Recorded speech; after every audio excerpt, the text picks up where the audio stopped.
Ukrainian troops have removed a Russian flag raised in embattled Pokrovsk city in eastern Donetsk region. According to media reports, the Russian flag was destroyed within an hour after being spotted in the morning of October 29. The flag has been reportedly hit by a Ukrainian drone. Earlier today, Russian social media platforms shared a video footage showing a Russian flag waving in Pokrovsk, right at the entry of the city. A video shared later by Ukrainians shows that there is no Russian flag in the area anymore. It should be noted that there were no official reports suggesting that the city had changed hands. The situation in Pokrovsk remains volatile as fighting continues in and around the city. Russian forces have intensified their offensive operations in this part of the Donetsk region, aiming to push deeper into Ukrainian-held territory. The city has faced regular shelling, causing widespread destruction to residential areas and critical infrastructure. Local authorities report ongoing casualties, including both military personnel and civilians, as bombardments often strike populated neighborhoods.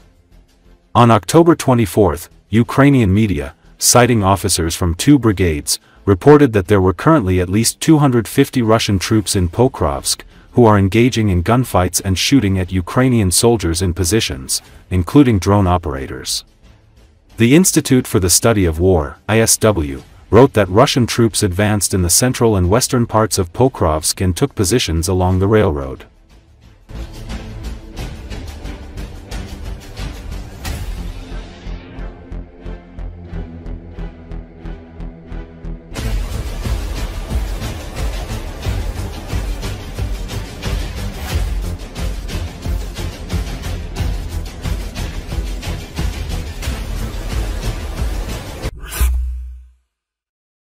A lieutenant colonel of the Russian riot police, implicated in war crimes in the Kiev region, has been killed in Russia.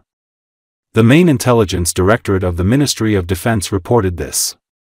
On October 25, a car driven by Police Lieutenant Colonel Veniamin Mazurin exploded in Russia's Kemerovo region.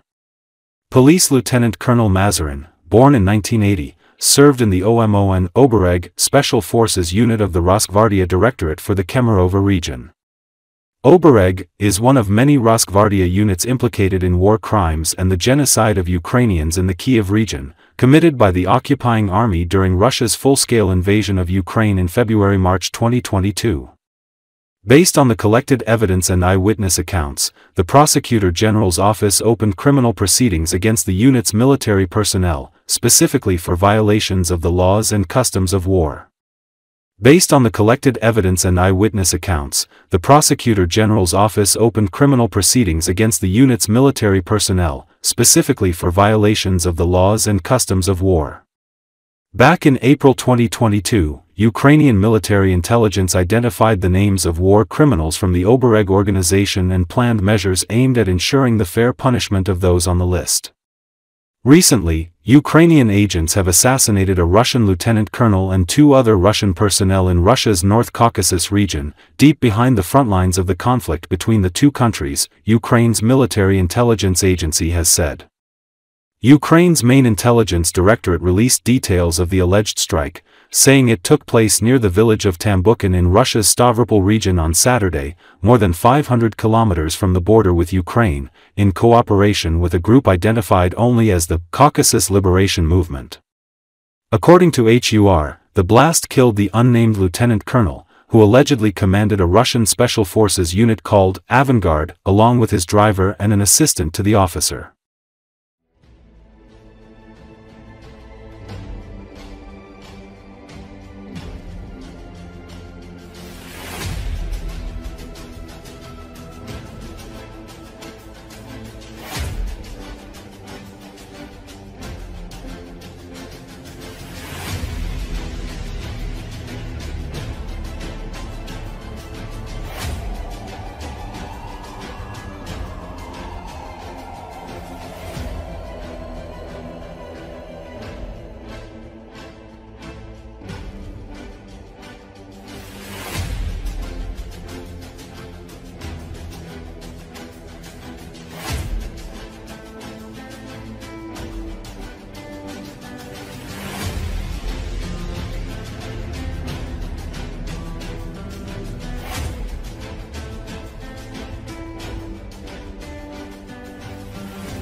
Drones over Moscow en masse seem to be doing nothing to ease Putin's natural paranoia as autocrat of Russia, quite the reverse, according to Silicon Wafer's channel. It is noted that in this episode, everybody looks at the targets of Ukraine's sanctions, Moscow, Ryazan, and other nodes within Putin's military machine. Recently, Ukrainian drones struck Moscow.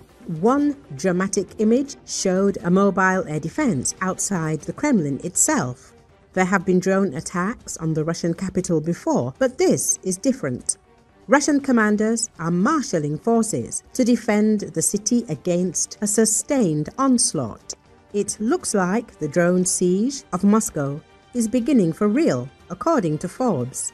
Moscow Mayor Sergei Sobyanin claimed that on the night of the 26th to the 27th of October, Russian forces shot down some 34 drones flying towards Moscow, and that a total of 193 drones had been intercepted during the night.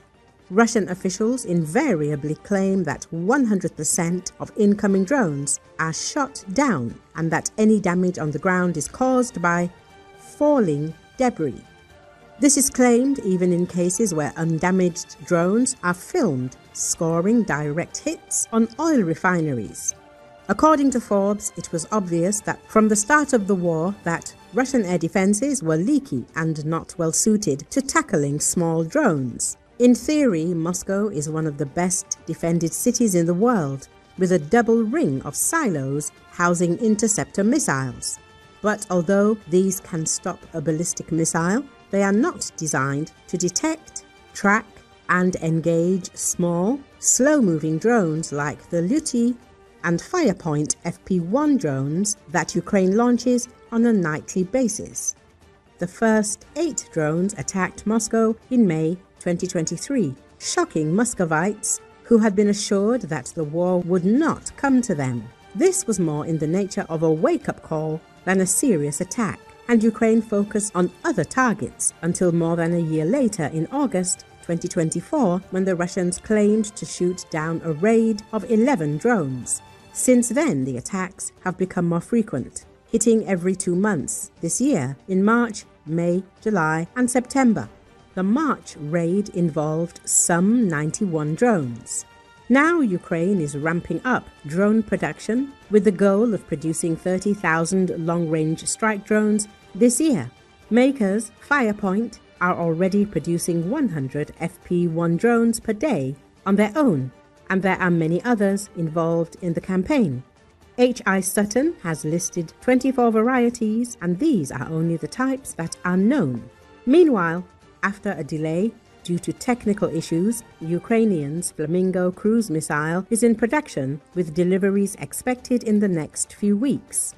There is even the possibility that US-supplied Tomahawk missiles will start flying towards Russia.